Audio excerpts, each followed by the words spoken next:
I had so much pride to open this exhibition in London.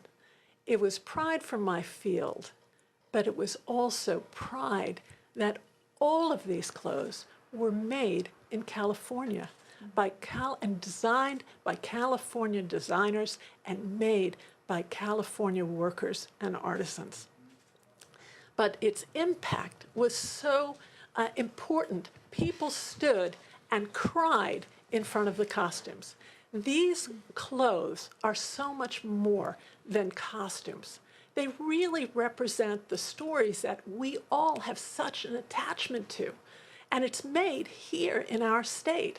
So I was worried that the show wouldn't be able to come back home. I just wanted to be able to take the whole state and bring it to London, where it was so absolutely adored, and our work was so revered. I know there's more. So the show looked like this. In front of every costume, there was the screenplay and then a full-size image of the actor in the costume projected. Those of you who haven't seen it, I know, are just kicking themselves right now. Charlie Chaplin's clothes that were donated to us by his grandchildren. We even had the Big Lebowski. So why would I have the Big Lebowski? Again, you never consider it a costume. It was a costume. Jeff Bridges actually doesn't dress this way. And this was a whole group of what's considered contemporary costume, and yet it's all costume design. It's all created with character in mind from a screenplay. And I used, this was projection. And I used projection and animation and new techniques for museum display. So this is the designer's that's Steven Soderbergh calling him.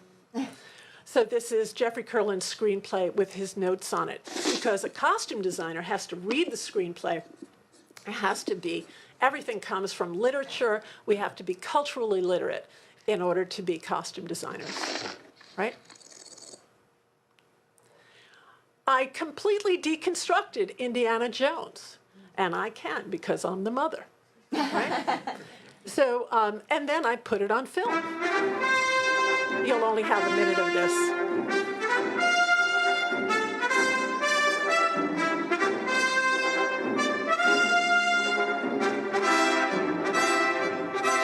So starting with the screenplay, reading the screenplay, speaking to the director, then speaking to the production designer, the cinematographer, because film is truly a collaborative art, right?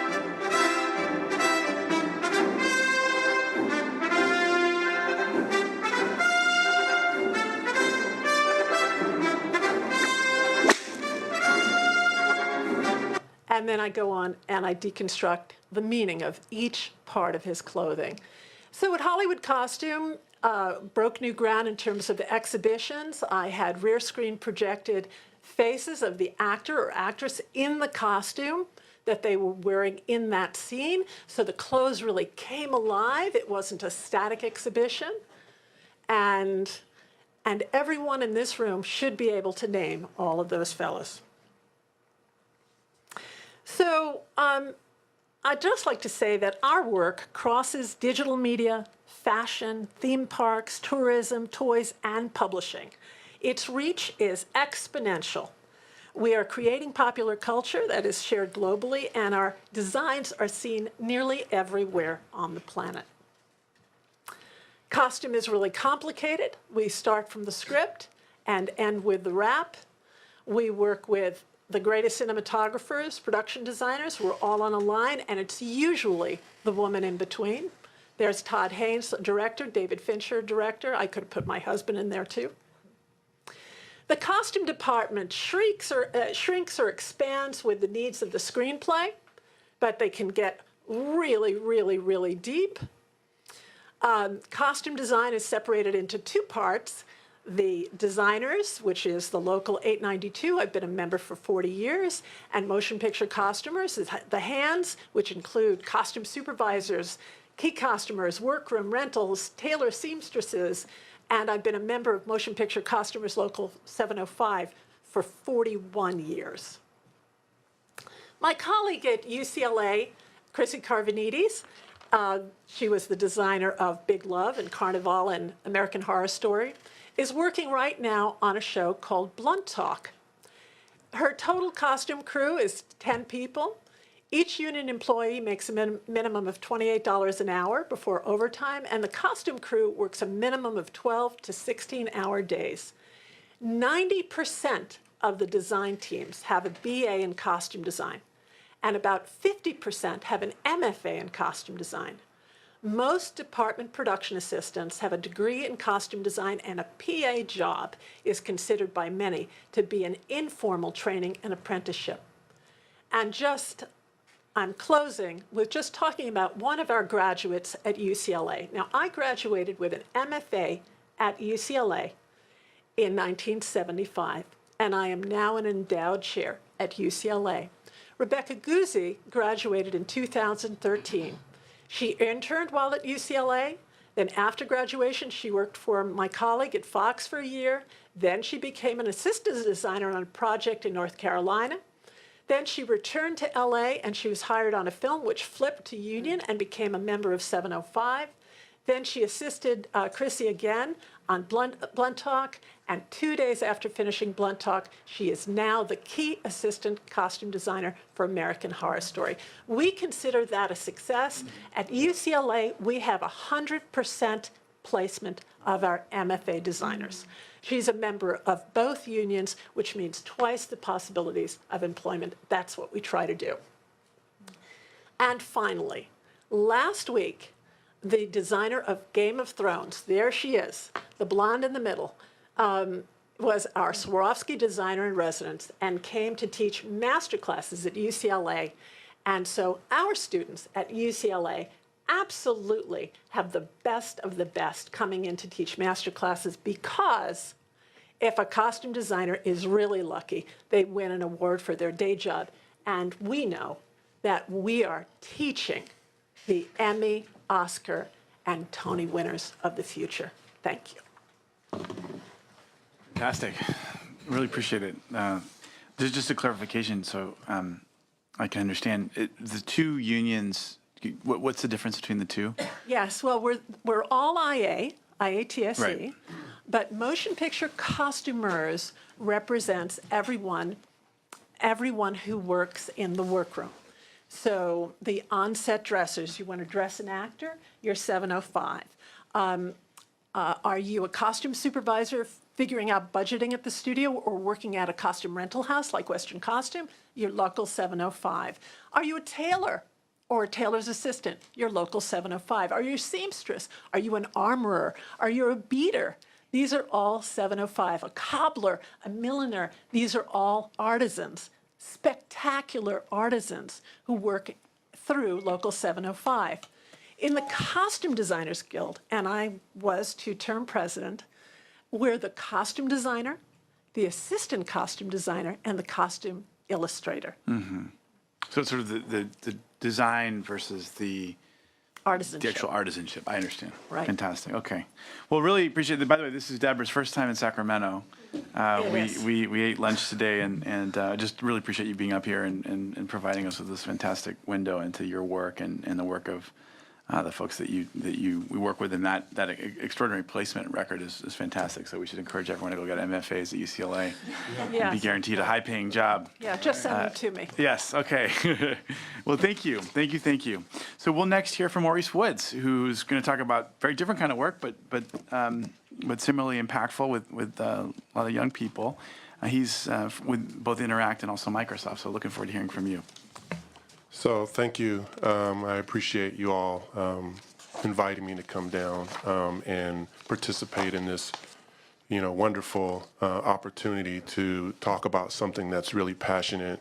I have a lot of passion for, and something that I've been working on for quite a long time now.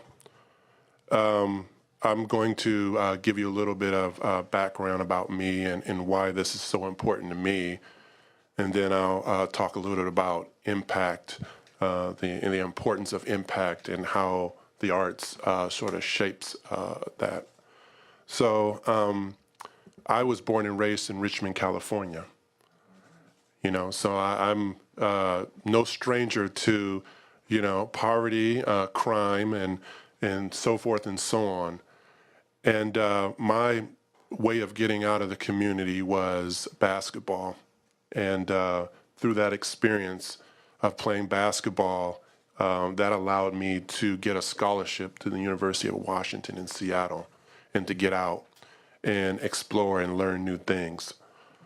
Throughout that time, I learned a very valuable life lesson. I was projecting myself to make it to the NBA just like most inner city kids that are playing basketball and had a little bit of success. But after my first couple of years in college and not taking it seriously, thinking I was going to make it to the NBA, I came to a realization that that might not be an opportunity that I'll be able to take part in. So what that left me with was really sort of this void. I had something that I'd been working on for a very long time, something that was really passionate for me in my life growing up. And all of a sudden, I'm coming to the realization that I might not be able to pursue it as a profession. One of the things that I look back on now and really look at how life sort of happens and shapes the way you enter life and you get through things in your life. I look back at when I was a kid, I used to always like to draw and I used to doodle a lot. But I never thought of it as a real profession. Everybody in my neighborhood was either involved in sports or music, and no one was doing anything related to the arts. So for me, arts was not something that I took seriously, and I can admit that now. But after being in school for 2 years, and not doing well in school and anticipating making it to the NBA and not getting that opportunity to really get a chance to play or be successful in playing basketball on the college level, I had to figure out what I was going to do with my life. And lo and behold, I'd never forget this day. I was searching for something to do because I had to figure out something. I was getting a 4-year scholarship to a school, and I had nothing at that point, but I knew that I needed to get that degree. So my mother and I were looking through a catalog, and she literally just looked through various different professions, and she found graphic design, and she said, you know what, you were young, you used to like to draw, you should just at least try it. I mean, and we none of us knew what it was. We just said, okay, I don't know what else I'm going to do. I'll just, show up. The interesting thing about it is that at the University of Washington, where I went to school at, to get into the school, you have to compete with 150, 200 students for 20 seats in the graphic design department. And here I am, a guy who knows nothing about graphic design, never heard of it before. I showed up to this class, and I took this class, and my whole life changed from that class. So, forward 10, 15 years, I get my BFA in graphic design. I go on to play professional basketball in Europe for 7 years. Wow. I come back, I get my master's degree in design, and now I'm working, and then so after getting my master's degree and during that time, I reflect back on all the experiences that I had as a young person growing up in Richmond and seeing, poverty and seeing my friends, go through a lot of different things. I decided that I wanted to start a program to teach kids design at a very young age. So I started Interact Project for that reason. And the whole premise behind the program is simply to educate young people about careers in design. So we do a gamut of different things. We have education, obviously, and we have classes where we solicit designers from various different professions, graphic design, interactive, industrial, architecture, you name it, costume design, fashion design. We want to bring in all different types of designers from all different disciplines so that they can tell their story. They can teach kids for free, all our classes for free, and that we can give them an opportunity to learn about design at a young age so that they can do something with that. And we know statistically that by giving kids at a very young age, particularly middle school kids, education, we know that we set them up for success in life. That's a fact. So now, moving forward, I graduate and start this program. Simultaneously while I'm working on this program, I'm also working. Started off working in advertising at a company called Butler, Shine, Stern and Partners, and I worked on everything from, design for Nike, Priceline.com, Greyhound branding projects, and then went on to work at Pentagram Design, which for some of you who don't know, is one of the biggest design consultancies around, and they have offices all over. And then from there, I went on to work at Yahoo for a little bit. And you talk about the importance of the arts, the visual arts. And one of the things that's really important to me, not only in career, but also in personal with Interact Project, the things I do, I'm working with generally diverse bodies of people, and my focus is really trying to get inner city kids interested in on a pathway to design. The important part of this is that visual culture shapes the way that cultures understand themselves and how they see themselves and how they relate to the things that are around them. Visual arts is very important. And I see this all the time. I see this in the kids that I work with. They're influenced by the things that they see around them. So if you look at kids in the community and you wonder why, they're getting the things that they're doing, they're seeing these things. So part of my job as a designer and the things that I do when I'm working with designers is I'm always trying to build creative opportunities for kids to understand the power of being able to shape and use design to communicate something, not only just for job's sake, but to communicate something for their own community. What does that mean? So working at Yahoo and now working at Microsoft, I have a tremendous amount of respect for the process of design because it reaches so many things. And I want to make sure that kids really understand, like, from the time that you wake up to the time you go to bed, you are interacting with something that someone has designed for you. And at Yahoo, we were working on websites and apps, mobile apps that touches millions of people throughout the world. And it's very important when we're working on these experiences that designers understand and shape the way people understand information, that they can find information. So this is very important. Stepping back a little bit and looking at the landscape of where we are in California or even throughout the world, we know for sure that there are, a growing population of African Americans and Latinos population. It's growing. We also know that creative opportunities are becoming in demand now. So I look at the opportunity as not only just furthering myself in my program and making sure that kids are getting access to these opportunities, but also providing programming so that it teaches young people and lets young people see people of authority or people that are designing things that we see every day and knowing where they're coming from and what is their process. So for example, we might bring in a guy who designed the Jordan 21-22 shoe. Now think about what that means to a kid, to be able to see a designer that has designed a shoe that they wear and understand what is the process and how that connection to career is solidified.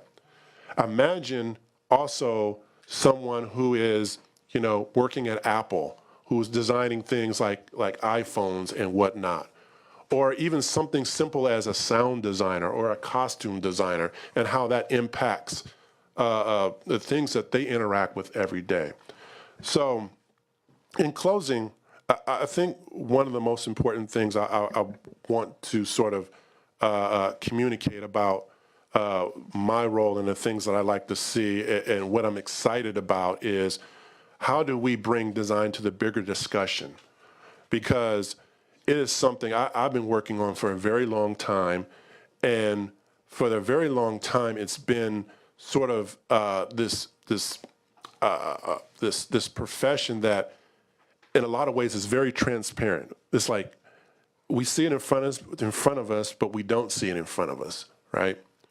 We interact with it every day, and because things are working and things are right, we don't take note of its value and what it really does for our lives, right? So that said, I'll close on that and just want to, make sure that you guys really know that we are working extremely hard at Interact Project to bring focus to design careers, because we know 100% without a doubt that there are hundreds of thousands of opportunities out there for kids, and they are not getting it in education. And we are working in schools, we're working outside of schools, we are working on documentaries, we're working on interviews, we're working on studio tours, we're working on everything that we can so that kids have access to this.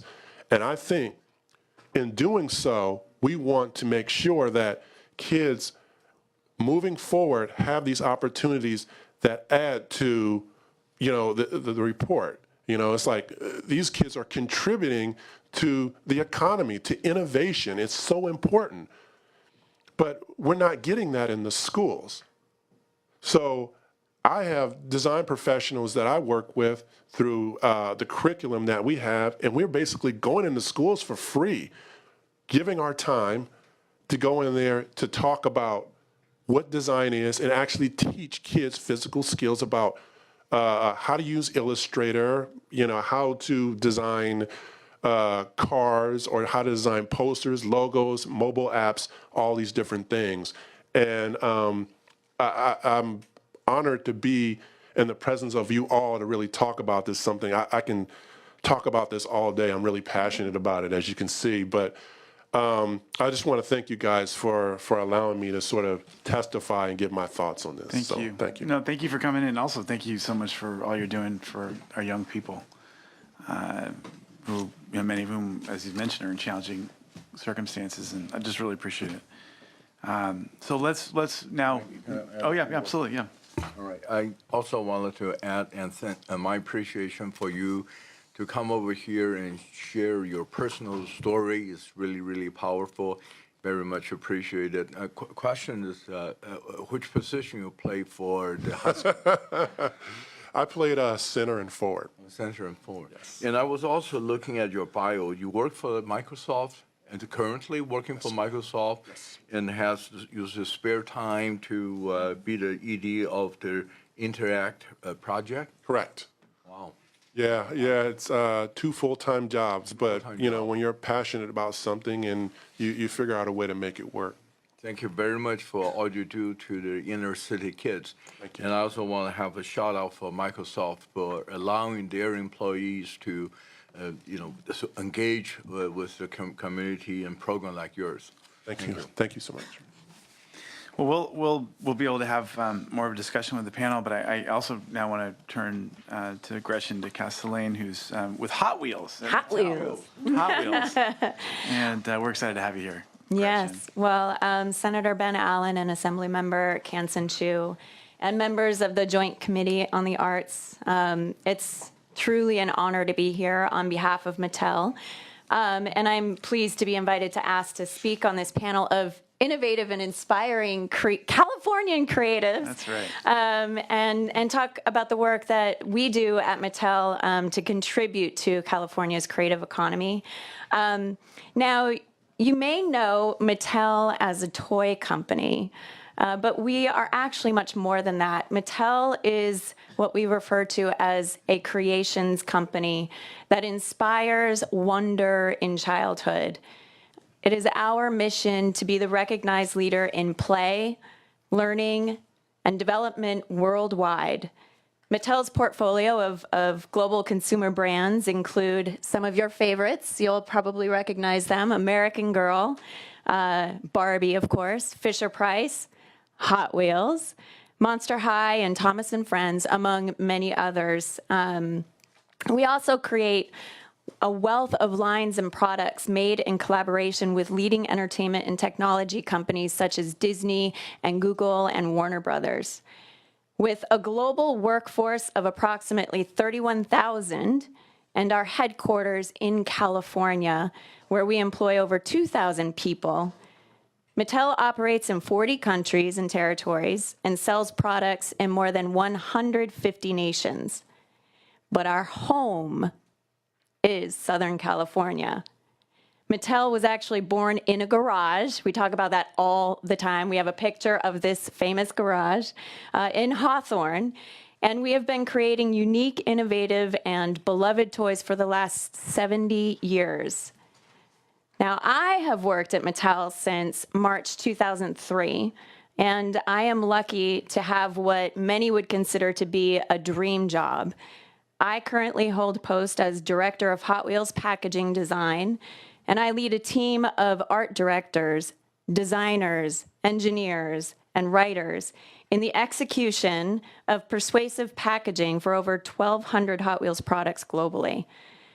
My vision is to engage the core consumer in a compelling out-of-box experience from the moment they pick up the package at retail to the moment of truth when they open up the box and begin adventuring through play.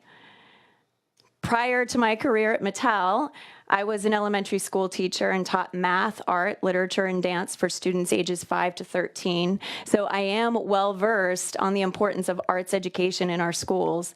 Sparking creativity and innovation in youth opens their eyes to creative careers, as you know, and it opens to their eyes to a future that they can have as a creative, which is essential to keeping California's creative economy strong and vibrant.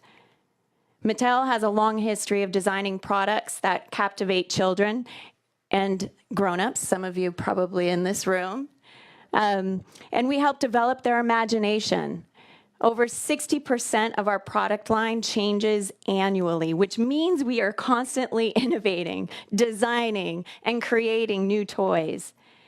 We have a long partnership with the Otis College of Art and of Art and Design, which is one of only 2 schools in the US that offers a 4-year toy design degree. Right? Isn't that incredible? I mean, and these design students, they work at internships at Mattel, ensuring that we develop a pipeline of talent that we desperately need to continue our unparalleled excellence in toy design. Our most recent collaboration with Otis is the redesign of Barbie's new dream house in Malibu by students from fashion design, product design, fine arts, toy design, and liberal arts and sciences. The project culminated in an exhibition at the Santa Monica Place in January 2014. Our purpose with Hot Wheels is to help kids develop the grit to be dreamers and doers. This year, we just launched a reusable package for one of our product lines, Track Builder, which fosters creativity and experimentation, specifically through play. We encourage kids to build multiple track configurations using the product components that come in the box and elements from the world around them to unleash their imagination and see what their beloved bucket of Hot Wheels cars, because they all have buckets of cars, to see what they really can do. And these elements can include adjusting the height of a jump with a stack of books or creating a crash zone with a mountain of paper cups. But we didn't stop there as a packaging team. One of my engineers had the vision to make the box a part of the play. So he designed an interactive structure that allows kids to add track to the box, pop out imaginary fire pits, build defying obstacles with repurposed scrap material from the manufacturer, and more. The possibilities to plant seeds for education are limitless. In 2014, Mattel partnered with the USC Rossier School of Education to create the Hot Wheels Speedometry program, a new curriculum that encourages inquiry and real-world problem-based learning through play, hands-on activities, and in-depth lesson plans that support both STEM and next-generation science standards. The program pilot consisted of approximately 1,800 fourth graders in the Montebello Unified School District. A 2-week study showed that students who experienced speedometry outperformed those who would not experience speedometry on a test of science and math content knowledge. Also, students who experienced speedometry showed greater engagement, interest, and positive emotions about the lessons than those who experienced traditional math and science lessons. To date, speedometry has been introduced to hundreds of thousands of teachers, key education officials, parents, and administrators in Austin, Chicago, Denver, Detroit, and Phoenix. The curriculum is available in English and Spanish, and Mattel has distributed more than 23,000 free speedometry kits, each of which includes 40 cars and loops that, and also over 100 feet of track. These have been distributed to teachers that have requested them through the speedometry website. So we believe that by incorporating play into all aspects of a child's life, whether at home or at school, we are helping children learn and unleash their individual creative genius. We are hopeful that this creativity stays with them as they grow into adults and consider careers in the creative economy. Our recent Barbie advertising campaign encourages us to imagine the possibilities.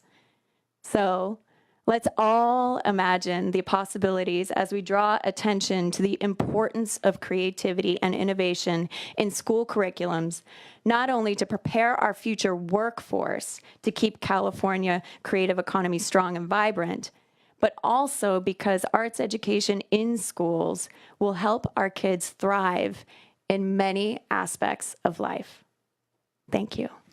Well, thank you, Gretchen. Wonderful, wonderful work. And I just think it's wonderful how you're also bringing it full circle with our education goals. I also see that you taught math. And to complete the STEAM circle, I want to acknowledge the presence of our the statewide president of the American College of Cardiology, Norman Lepore, who's here, a good friend. And so we're bringing together science and art all together. It's great to see you. Great to see you here. My big question for you, Gretchen, is whether Barbie's dream house in Malibu was able to meet all of the CEQA Environmental Planning Commission reviews, because it's very difficult these days. And, I cannot speak to that, but I will gladly connect you with someone who can. I know Senator Pan has some questions.